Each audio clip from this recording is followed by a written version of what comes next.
an alibi. The truth so very.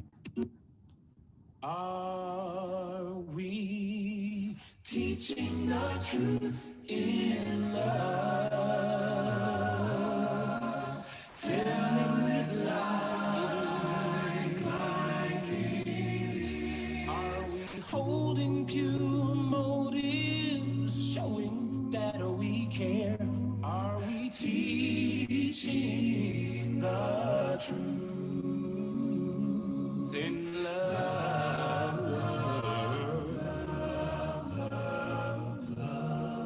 A man came to my Jesus telling all that he had done to fulfill the good commandments. He knew every single one. Jesus said there's something that indeed he did lack. The Savior told the truth. He didn't hold the message back. He was teaching the truth in love.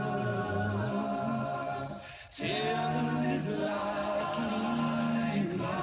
it is. While holding pure motives and showing that he cared, he was teaching the truth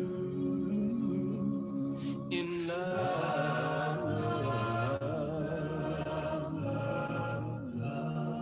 A woman caught in evil and without an alibi. The truth so very obvious, made no attempt to lie. With all the foes against her, how she felt so all alone, till Jesus asked the people who would throw the first stone. He was teaching the truth in love, telling it like it is, while holding pure motives and showing that he cared. He was teaching the truth in love.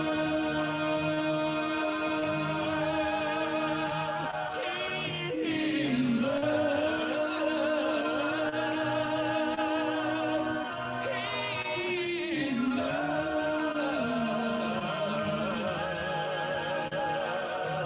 In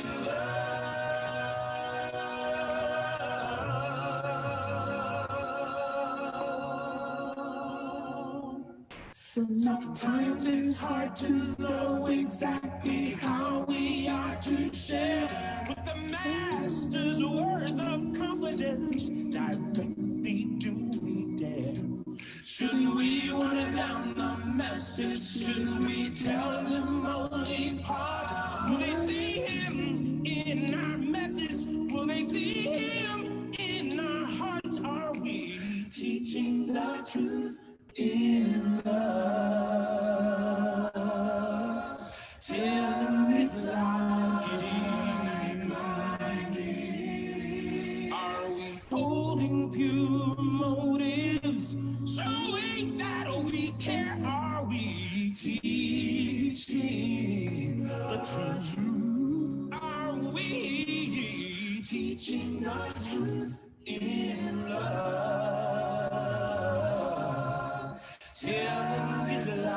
Okay. I want to discuss something. I want to pitch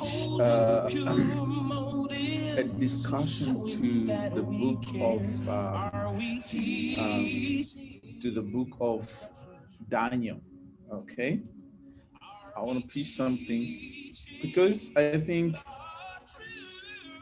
if there is a book that have been so much misunderstood, or people have approached it from a weak economic point of view, where the conclusions that came out of it have, if I could say, have yielded the least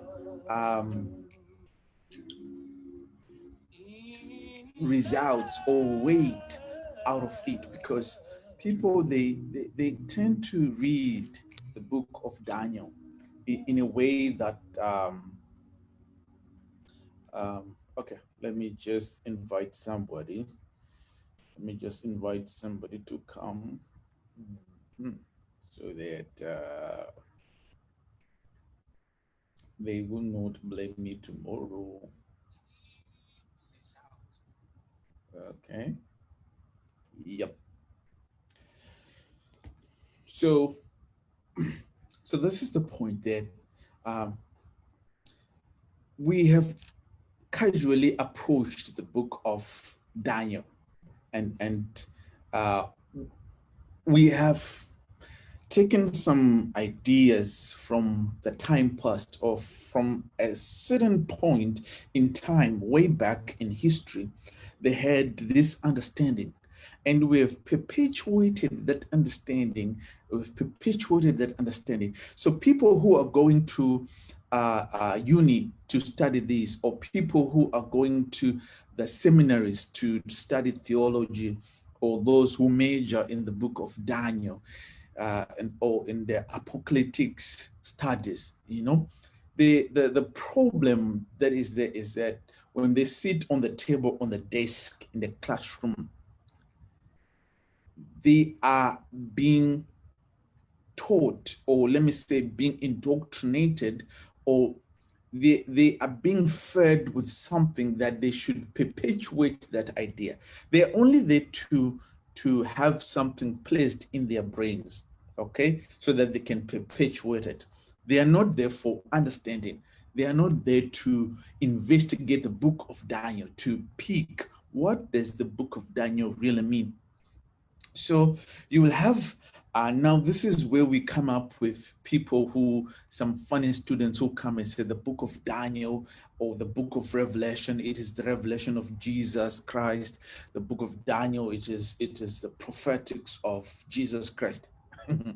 Those arguments, those sentiments are not just weak, but it's a failure to appreciate why those writings were written, okay, why the prophetic sayings were being given at any point, why were they being given.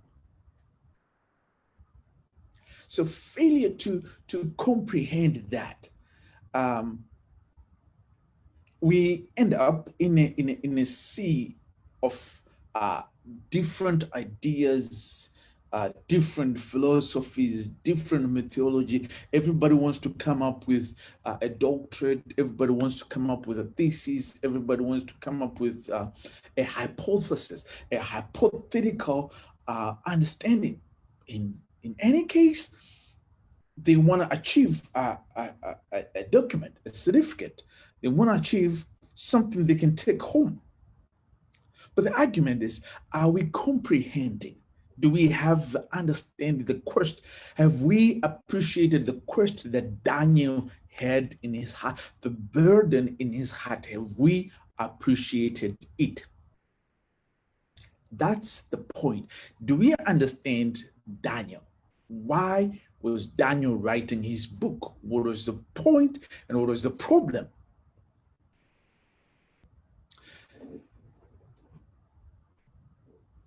Many people, I've listened to many scholars, I've read so many publications, so many books, summaries about the book of Daniel. Some they call it the outline of the book of Daniel. So many scholars, as they perceive or have understood, they come up with their own outline of the book of Daniel.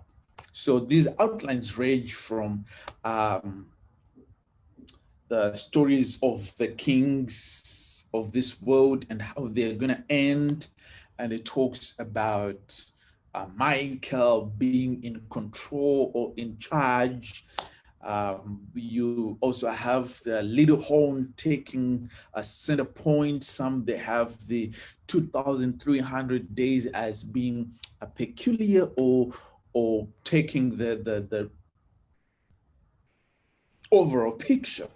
Okay, but you see, that is a total failure to understand Daniel's problem.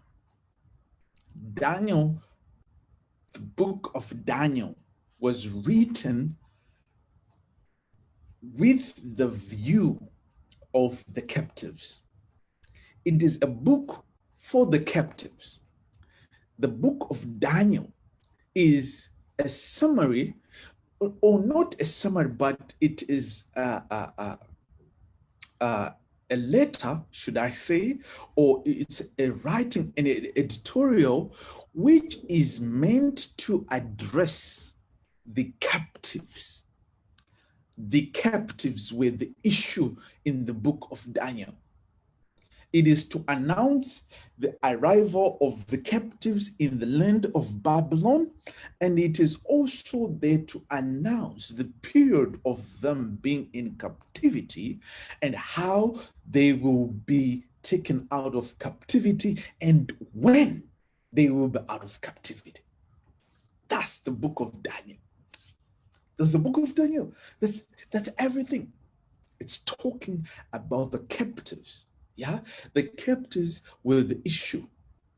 Those who the Hebrew captives. So when you talk about captives in the time of Daniel, the only people they knew, or the only people who could be described as being captives or coming into captivity, were the Hebrew nation that had been taken from the province of Jerusalem, of Jerusalem, and transported to Babylon. Okay, so what is happening here is that the captives were in a dire shock. They could not comprehend why, the reasons why Yahweh, their God, had led them into such a destruction. They could not perceive. They were like a child whose father has finally said that, son, get out of my house. Up to the point that the father haven't disowned his son, the child would do all the misconduct in the eyes of the father, and he would never understand the gravity or how the father is perceiving, how the father is taking this situation. The son doesn't understand. Okay, so he keeps on doing what he is doing. Counsel is given and he will brush it off. He will listen, he will heed for a time, but he will not continue. And this is where the Israelites, or the Hebrew people, found themselves in. This is, if you read the book of Second Chronicles chapter 36, Second Chronicles chapter 36, it then gives you the transition from their sin and how Yahweh viewed their sin and what Yahweh said about their sin. I think this is one part which I have seen. There's this guy who was writing also.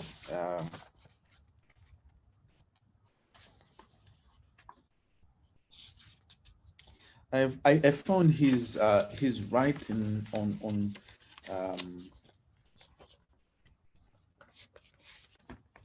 okay, so this also complicates the idea or the understanding of Matthew chapter 24, verse 15 and 16, and Luke 21, verse 20 and 21, because people have not really understood the concept of abomination of desolation.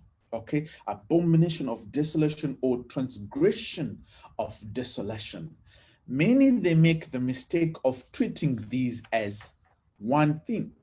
Okay, so they treat it as one word, which imply it's as if it's a noun, which imply one thing. These are two words which are describing a cause and an effect. I never wanted to use that phrase, but then they describe the reason for the destruction. That's all they are. The transgression of desolation, the abomination of desolation is the reason why the desolation has to happen. It is the abominable thing that has happened. Second Chronicles chapter 36 lists these things. Yeah. Second Chronicles list these things, and they're also listed in the book of Jeremiah chapter 25. Jeremiah 25 goes on to say the reason why Babylon or Nebuchadnezzar was chosen as a servant of God, because the children of God had refused to listen or to hearken to the word of God or the word of Yahweh. Precisely. Uh, as a contemporary in writing, Ezekiel chapter 8 gives an outline of or an expose of the sins of the leadership in Jerusalem. Actually, if you find in these three texts which I have given, Second Chronicles chapter 36, Jeremiah chapter 25, Ezekiel chapter 20, the cry, the bigger chunk of the cry is that the leadership have done that which is evil before God. I'm telling you, there is a reservation with God if the leadership is doing right and the people are wrong. There is a reservation. As long as the leadership is still true to God, God can persevere with the whole camp of Israel. As long as the leadership still remembers God, God can persevere, can endure. But the problem comes when the leadership itself has lost understanding of the will of God. Then God has to devise a mechanism to bring the whole nation, the leadership, and the people back to track. You get the point? So, what we find in the book of Daniel is that there was a total loss of the knowledge of Yah, or no, not like total loss of the knowledge of Yah, but then the knowledge of Yah was there, but the abomination or transgression had increased so much that the leadership had become so indifferent. Truth neither mean truth. It became relative. There was nothing that was absolute. The things of God were treated with contempt. And the leadership, if you read Jeremiah chapter 25, the priest, they were then, they began to fiddle around with the women who ministered at the gate of the sanctuary. Yeah, there were women who used to minister at the gate. Probably and most likely they would do inspections for the bleeding, for the menstrual cycles. Okay, so these women would stand on the gate and the priest began to fiddle with those women. They begin to, I wouldn't know if I should say, they begin to sleep around with them. But what we know is that it was abominable that that thing had happened.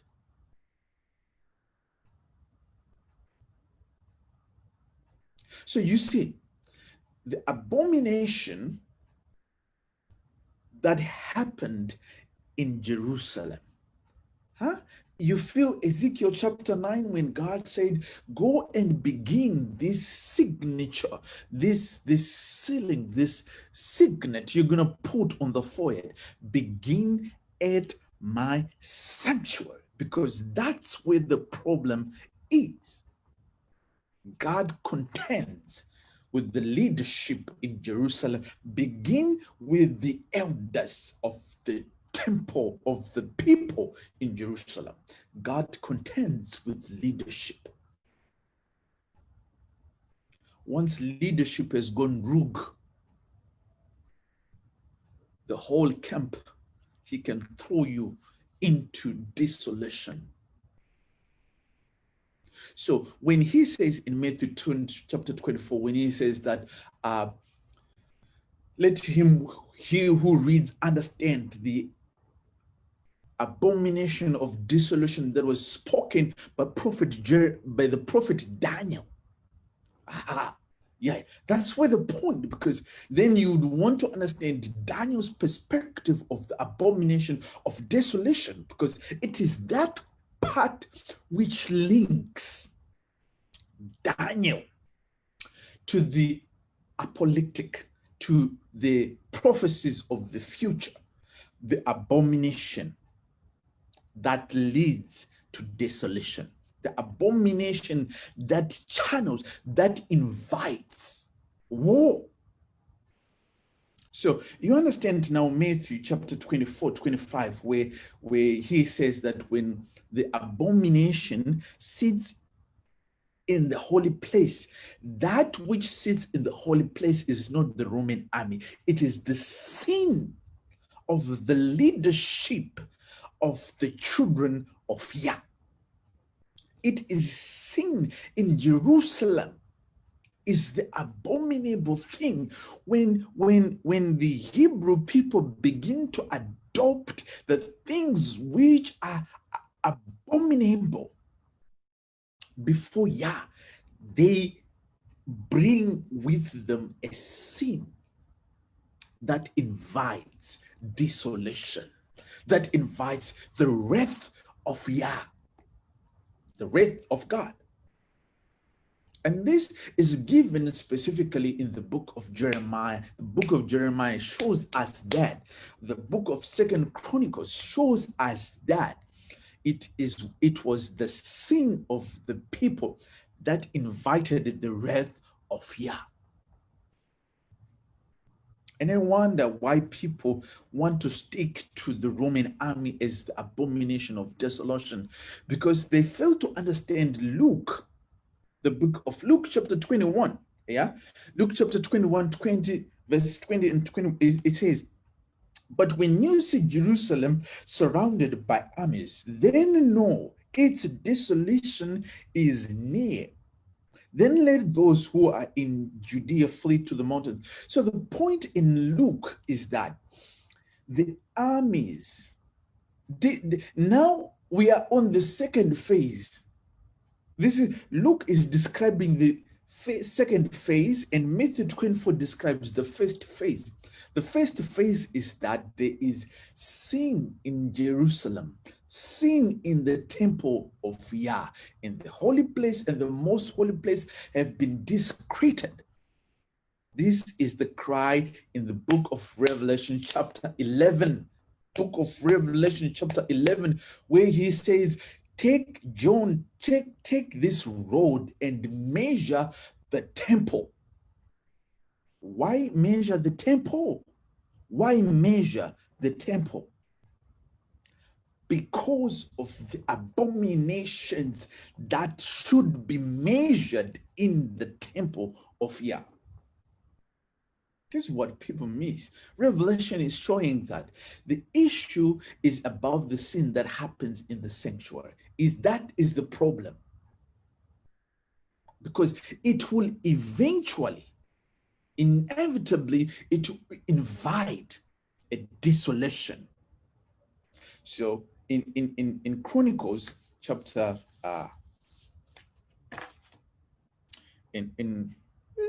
let's well, I didn't want to make it very long. So Second Chronicles 36, I'll just read one verse. It says, "Moreover, all the chief of the priest and the people transgressed very much after all the abominations of the heathen, and polluted the house of the Lord, which ye had hallowed before them." Okay.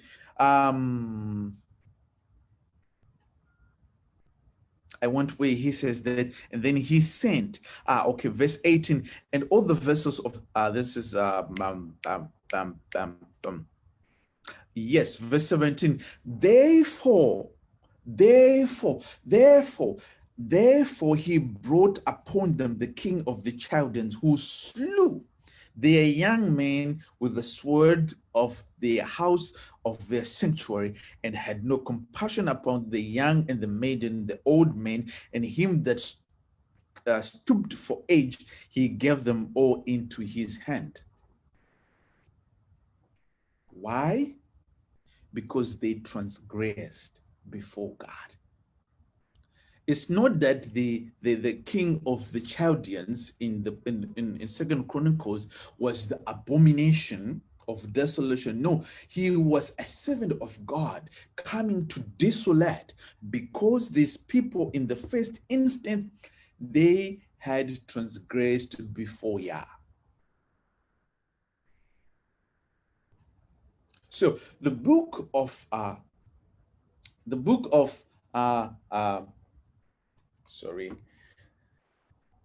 the book of Daniel is discussing the captives, is the story of the captives. The reason they had come into captivity and their turnaround to begin to do God's will, and eventually how Yahweh is going to redeem them and take them out of their captivity. That's everything about the book of Daniel. Talk about the little horn all you want. Talk about the kingdoms from Babylon, the Medes and the Persians, the Greece, the Romans, the divided kingdoms. Talk about all of them all you want. The book of Daniel is about the captives. Is the story of the captives that gives hope to the captive. So many people, they failed then to to relate with some phrases in the book of Daniel, because in the first place they haven't understood what they were why they were inserted in the narrative of Daniel. So if you go to Daniel chapter 2, where it talks about the image, all right, there's a part where people don't discuss, which discusses the clay. People want to discuss the gold, the gold which was in the gold, the head of gold, the Medes and the Persians, the silver, and the brass or the bronze, the Greece and the iron, the Roman and the pagan to the purple. That's all they want to discuss. Nobody wants to go or fiddle or entertain the clay, the Mary clay. That's where I like the Mary clay. What is the Mary clay that we find in the book of Daniel chapter 2? You see, if you have a different perspective of why and for who was the book written, you miss the Mary clay, because it's as if it doesn't fit in the narrative. But then if you take my understanding that the book of Daniel is for the captives, the slaves that were taken to Babylon, then the Mary clay begins to make sense, because this sounds like Jeremiah chapter 18, because he says that I was sent to the potter's house by Yah, and he says, my son, go and witness how the potter deals with the Mary clay. You feel me? So when Jeremiah is in the potter's house, he sees how the potter would take the clay and mold it unto vessels of honor, and some, when he would make mistake, he would thrash them and rebuild them again. But he goes on to say that, but thou, O Israel and Judah, thou have not hearkened unto me. Thou have refused that I should mold you. Who is the Mary clay according to Daniel? The Mary clay is the children of Israel, It's the children, the Hebrew people, the Hebrew nation, the seed of the men. They are the captives. It is the promise to the captives that they will be accounted one day. This is why in the time of the Babylonians, he doesn't describe the clay, because they were captives, they were nobodies. In the time of the Medes and the Persians, they were drowned totally. They were out of the picture. In the Grecian Empire, they could not be talked of. In the kingdom of iron, in the Roman kingdom, when you come to the foot, when you come to the feet, this is where it begins to be interesting. Now, if you read your Bible, now things begin to make more sense, because God, Yahweh, says in the book of Isaiah that I'm going to make a new covenant with the house of Israel. Not the covenant that I made with their fathers before, because that covenant of mine, they did not keep, but they broke it, even though when I was a husbandman to them. But I'm going to institute another covenant. In this covenant is the same as the old, but in this, I'm going to do everything for them.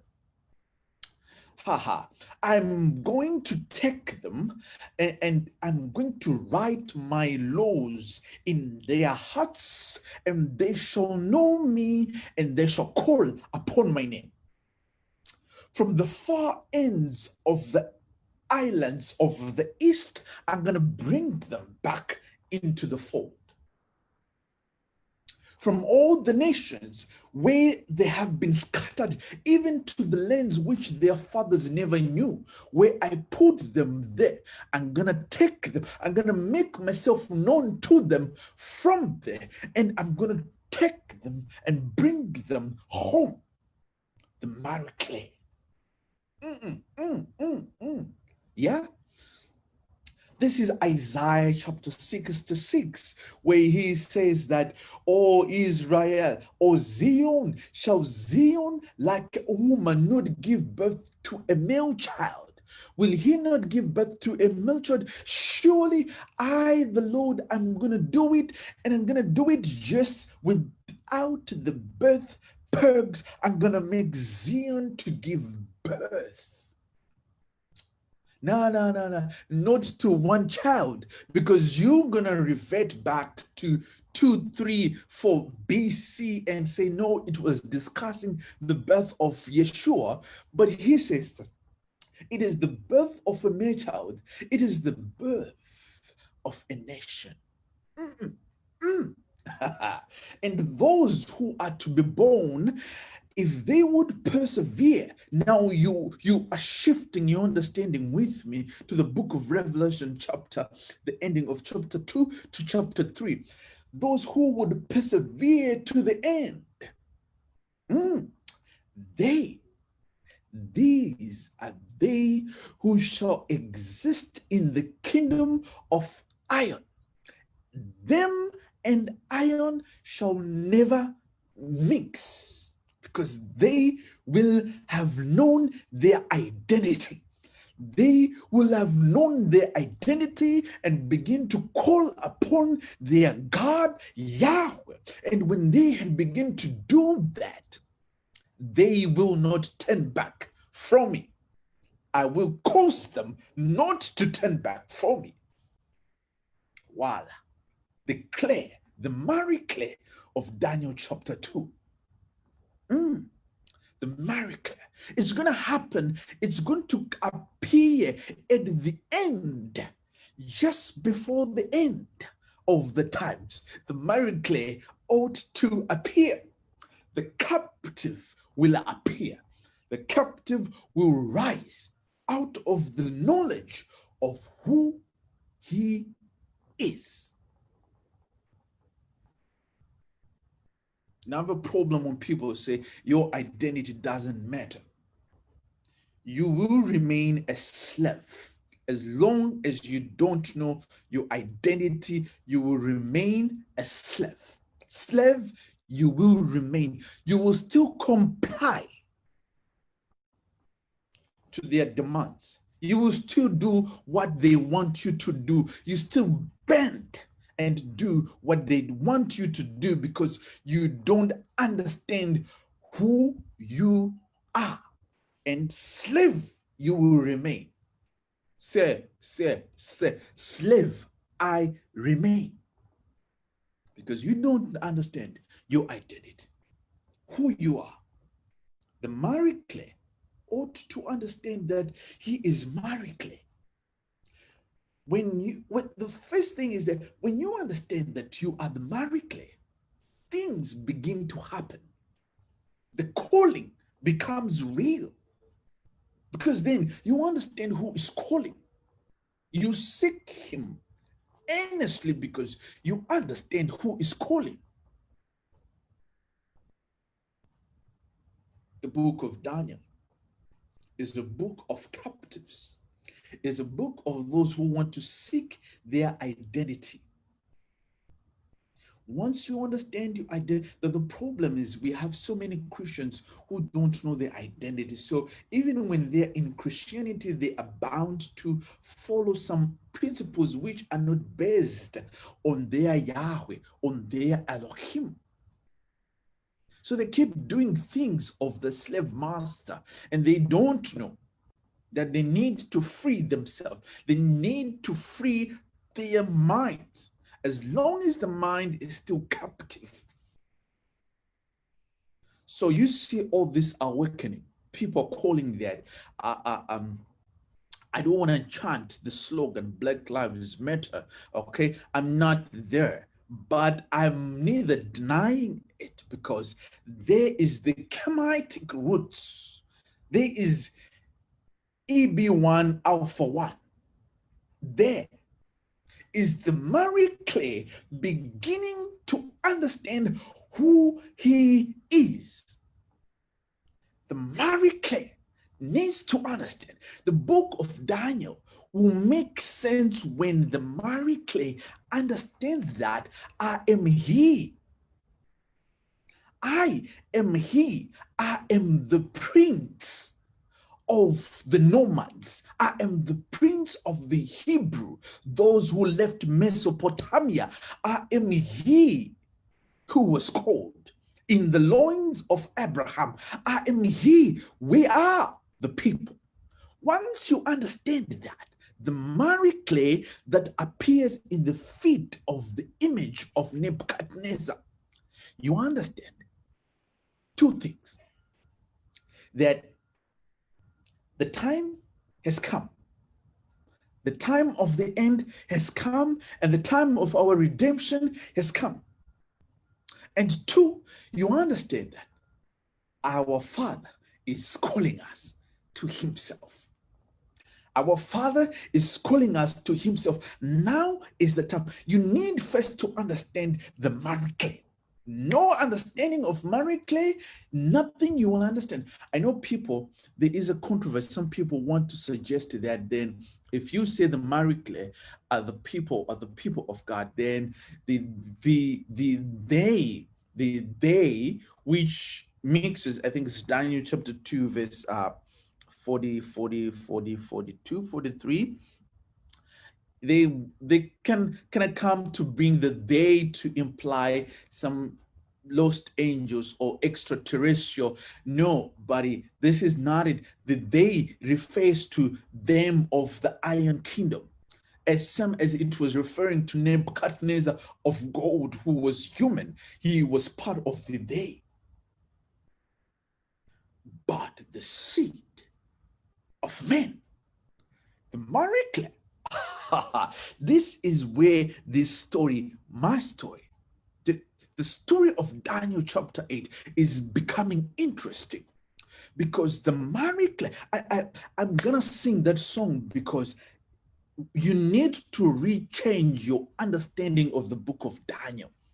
The book of Daniel is not in the magnitude or in the beast and the animals and the gods and the prophetic terms. It is the story to the captives, the slaves who were taken. You don't understand why Daniel and his friends, they were on this trend, a suicidal trend, that we will not eat that.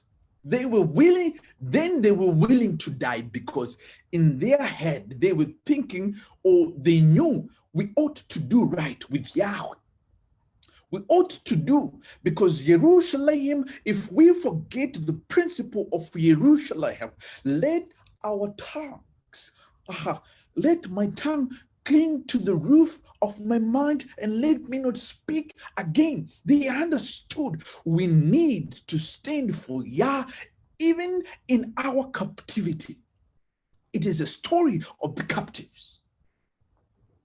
You see, this is why Daniel would take center stage all the time, because he was there to remind the kings that they are captives amongst you. You don't understand what it meant Daniel to be the chief of the magicians, of the astrologers, of the wise men. You don't understand what that means, what that implied. It implied supremacy of the captive among the heathen.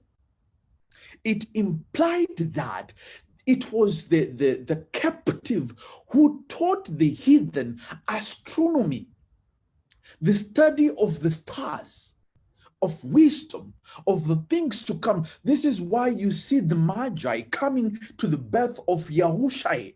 It was because the knowledge remained in the region, in the province of Babylon, from where they were taught by the captives who went to Babylon.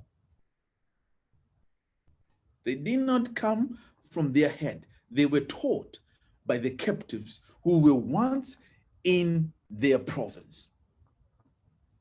They kept the knowledge. The book of Daniel is about the slaves' supremacy of their God and them walking out of that captivity.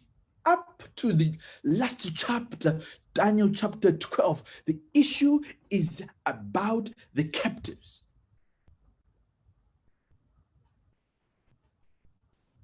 And actually, what is interesting, Daniel is given a vision that says, for how long shall the captives? When would the redemption of the captives come? Yes, the one way the Messiah, HaMashiach, would come to rubber stamp the covenant. The coming of the Messiah was to come to re-emphasize the covenant, even though when those of the covenant would not accept him, he came to fulfill the covenant with them. Daniel chapter 9.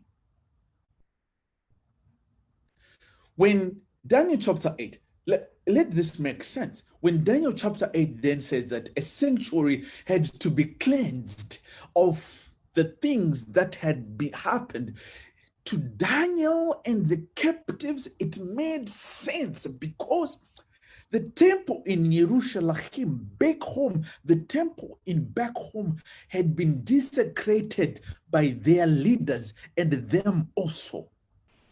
So it had to be cleansed. When Daniel is writing this, he understands the cleansing is of the temple in Jerusalem. We are the ones who desecrated it by sin. Our leadership led us into captivity. It is the book of the captives. So when Daniel is saying, then the sanctuary shall be cleansed, or shall be restored, or shall be weighed, or recompensated, okay, he implying the Jerusalem in Sion, in Zion, in Jerusalem. It is to that he understands the vision. So many people write and say that Daniel did not understand the vision. I'm going to do my next series on the book of Daniel. I will show you that Daniel understood the vision. Not only that he understood the vision, but people outside knew that Daniel understood the vision. Don't teach people error or things that are not there. Daniel understood the vision. Not only him, but the people outside knew that Daniel understood the vision. And it is written in the book of Daniel. But they who have explained it to you because they have not received the wisdom of understanding, they have interpreted this book amiss.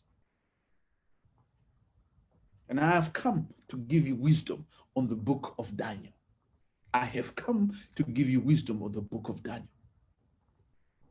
I'm telling you, it is the book of captives. Their temple was what was desecrated by the priest, the leadership, the princes who had led people into sin. This is in the Bible. How people end up discussing 1910 that the sanctuary that needs to be cleansed is the sanctuary in heaven. Yani, my friend, let me tell you, there is no heresy.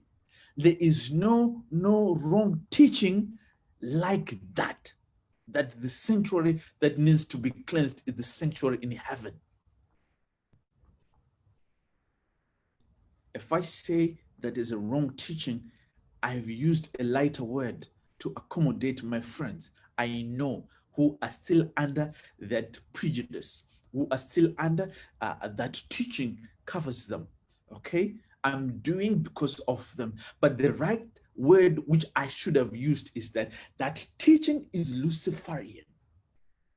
It is him who has an understanding, who wants to teach people. It is Lucifer's problem, who wants to teach that in the court of heaven above, they have sinned in the sense that they have manipulated and forced the people to do what they don't want to do or what they cannot do. That's a Luciferian doctrine that the sanctuary in heaven is the one to be cleansed. No. Where do you get that? Where from the Bible do you synthesize anything like that? Where? Show me. If anyone thinks you can show me where the heavenly sanctuary needs to be cleansed, if you can show me in the Bible, come, we do a Zoom meeting. I'm prepared. There is no way in the Bible that talks about the heavenly sanctuary being cleansed. Cleansed from what? What do you want to cleanse in heaven? What do you want to cleanse there? What? The throne of God needs cleansing? It's your failure to understand the sanctuary, the structure of the sanctuary, and the artifacts used therein, and the symbols therein, and how they were translated into the real things. It's your failure to understand those things that make you make assumptions and interpretations which are amiss. The book of Daniel talks about the captive and his history and how the captive is going to be freed one day. I've come to give you understanding and wisdom. All right? So today, I was just pitching the idea or the understanding that my outline of the book of Daniel is that the book of Daniel is a storyline of the captives, the Hebrew people, or as the name Hebrew would imply, the nomad people, the traveling strangers, okay, who were taken into captivity and knew the reason why they were taken into captivity. They knew why God had sent Nebuchadnezzar, the king of the Chaldeans, to take them as captives. They knew because all of that is documented in the history of their kings. Their prophets have said that. All right? So it is the captives. They were aware, the captives, that the story is of us. They knew what they were supposed to do is to shun that which is wrong. They had to reform. Even when they were still in captivity, they had to reform. Revelation chapter 11, why those who died in spiritual Egypt, they had to reform while they were still in spiritual Egypt. Do you understand? Yes. So once you have this understanding that God is willing to give you the supremacy of wisdom under this tyranny of this world, he is willing to give you the wisdom that thou would be able to interpret and give out the truth of Yahweh, like he did with Daniel. He gave Daniel the gift of interpreting dreams and visions. And he made him the chief of the magicians, of astrologers, astronomy, wizards. He was teaching wizards the wisdom of God, the planetarium. So this is why today, the church of today shuns planetarium, because no wisdom. They don't know who they are. They are people who are trying to seek God under the reins of the slave masters. You need to free yourself first. I'll tell you the reason why many people remain slaves even today in their mind is because they seek safety of life, which they think the slave master gives them. They seek as a comfort of this life because they think that the slave master has got everything for them. So they're willing to bend them and themselves. They're willing to give their wives for the master, thinking that after the desecration, they have life in that. They can prolong their life. You're wasting your time. If you understand who you are, you understand why they want you to do that, why they are pushing you to do as much. And you need to stand up and speak. The silence of good men is dangerous. Is dangerous than the ill treatment of a bad man, of a bad charactered man. The silence of the good people is more dangerous, is more detrimental. How can they remain silent? I think I did one before where I was talking about the caged bird, that the caged bird has to sing. All right. So this is it. My outline. So when I begin to discuss the book of Daniel, don't come asking me, brother, what is your outline? I've given you my outline today, that the book of Daniel is the story of the captives who knew why they were in captives, who didn't blame Nebuchadnezzar for what he did, but they actually knew that he was sent of God. Okay, and they knew they had to reform in captivity. They had to push the teachings of Yahweh. And they did. They began to do that. This is why Daniel chapter 9, when he's praying after understanding the book of Jeremiah, he prays for his people and he says, "For we have sinned.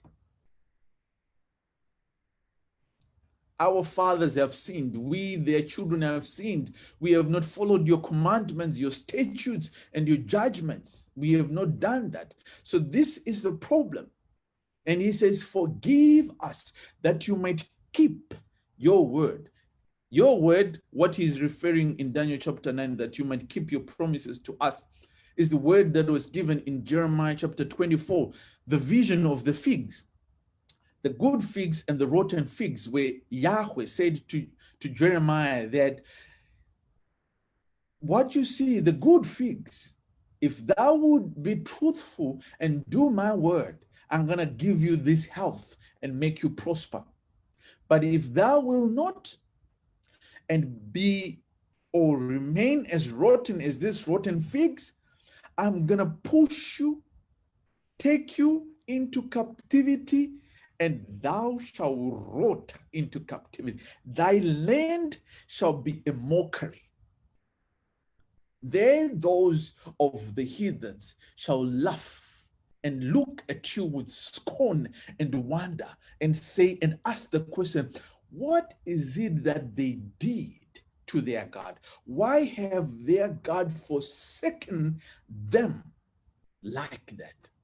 And thou shalt remember what you did, and thou shalt look for me. Do you understand? Do you feel the concept? Do you feel the idea here? Do- The story is about the captive.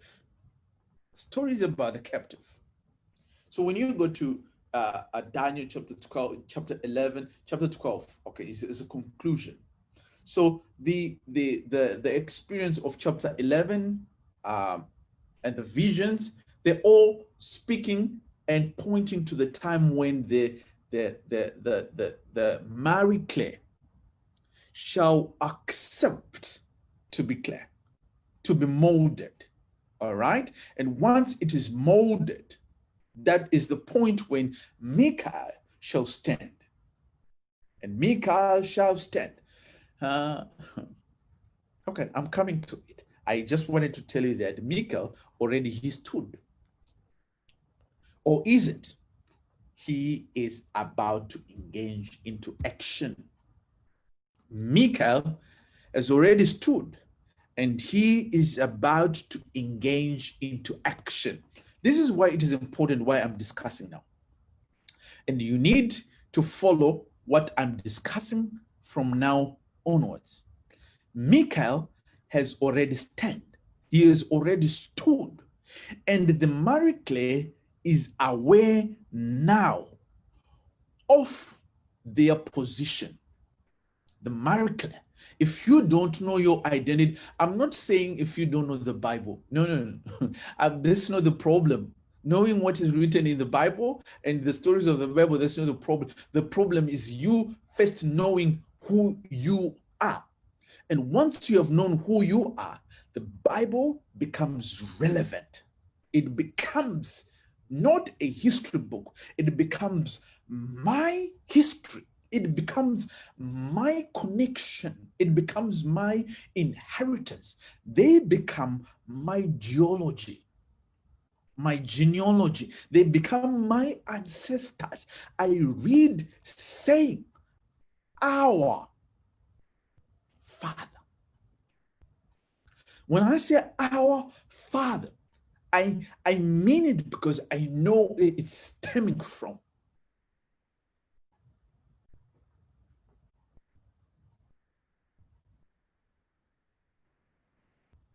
It is the story and the victory is the story of the captives and how their victory is going to be wrought. Not only how their victory is going to be wrought. This is the interesting thing about Daniel. Yahweh even gave them the exact moment of their redemption, the exact moment of their emancipation, the exact moment of their emancipation is written in the book of Daniel. I have seen it. I've seen it. It is there. It is there. It is there. It's only if you can follow what I'm discussing henceforth from now onwards, you will understand the picture of what I'm discussing. Okay? So that's it. Now I will start breaking the book of Daniel. How do we understand the book of Daniel? Initially, I gave you that it is a book of the captives and how the captives are going to come out of their captivity and also when exactly their captivity is coming to an end. All right? The whole book of Daniel. Thank you. Yeah. Shalom, shalom. Hopefully this week I'm gonna try and squeeze in the secret of the book of Daniel, the real secret of the book of Daniel. The secret of the book of Daniel. What is it? The real secret of the book of Daniel. All right. So, thank you. Um, my question is this: that are we teaching the truth in love? Are we teaching the truth, or we are propagating the lies? Are we not propagating? Have we studied scripture enough? teaching the truth in love. A man came to my Jesus telling all that he had done to fulfill the good commandments. He knew every single one. Jesus said there's something that indeed he did lack. The Savior told the truth. He didn't hold the message back. He was teaching the truth in love. Telling it like it is.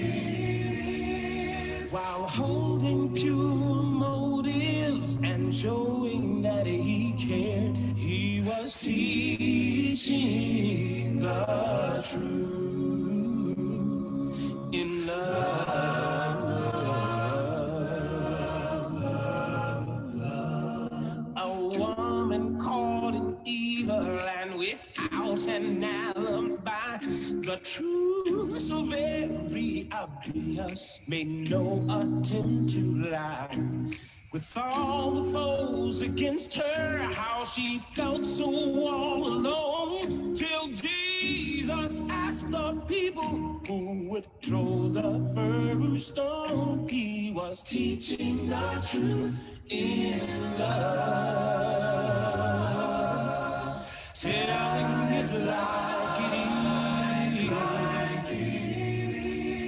is, while holding pure motives and showing that he cared. He was teaching the truth in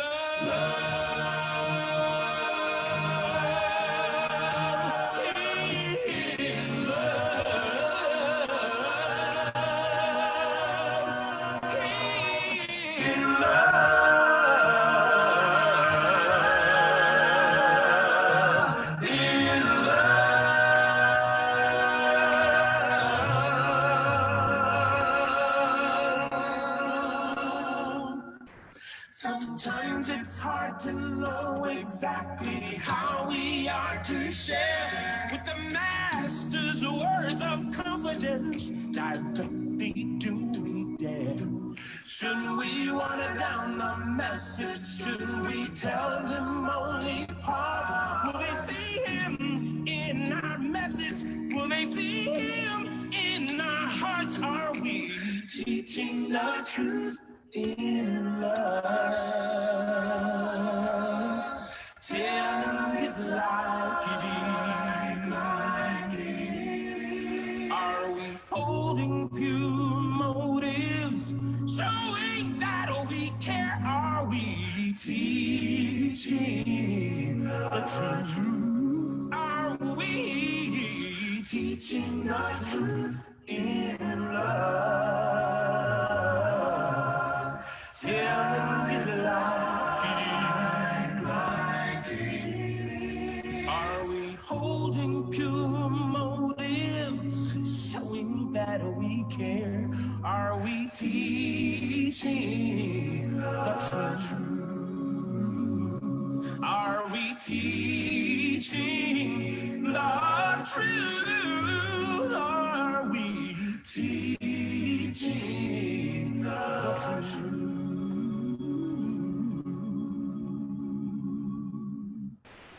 In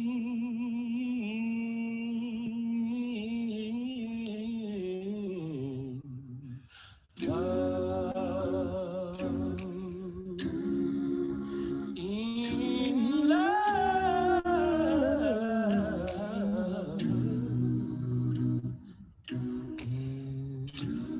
in love.